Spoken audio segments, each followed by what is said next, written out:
Hello, I'm Siddharth from the Constitution of India.net team at CLPR. Recently, the Governor of Tamil Nadu made a controversial statement. He argued that Ambedkar's decision to accept the Poona Pact was targeted at the British divide and rule policy. As you know, the Poona Pact dropped separate electorates for the so-called depressed classes. So is it true that Ambedkar accepted the pact with the British in mind? First, let us clarify what we mean by separate electorates. Under the system, only the voters of a particular community vote for representatives from their community, for whom seats are reserved in legislatures. This political device has often been viewed as a critical tool for the protection of minorities. Others, however, have argued that separate electorates sharpen communal differences. These tensions played out quite strongly within the Indian freedom movement. At various points, Muslim, Dalit, and Sikh leaders demanded separate electorates.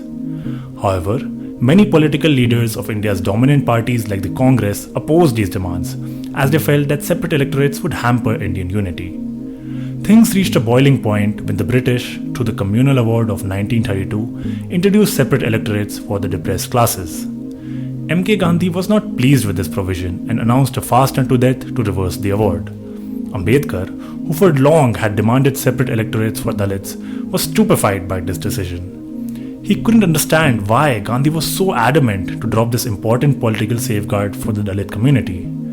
Ultimately, Ambedkar had no choice but to save Gandhi's life by accepting his demands. The resultant Poona Pact dropped separate electorates for depressed classes. Now, Ambedkar's own writings and speeches never mentioned the British as a factor in accepting the Poona Pact.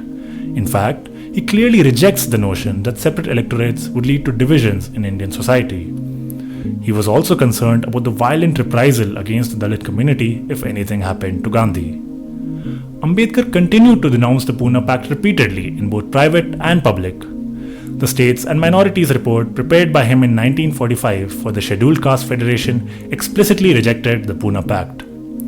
All this goes to show that Ambedkar's motivations to accept the Poona Pact had nothing to do with thwarting British divide and rule policy. It had everything to do with tensions between Ambedkar and the dominant political parties of the time on questions of political protection for the Dalit community. To learn more about this, click the link in bio. To read, search, and explore more on India's constitutional origins, head over to constitutionofindia.net. Hello, we hope you liked our video. We'd love to hear what you'd like us to cover next. Comment under this video or write to us at cadindia@clpr.org.in.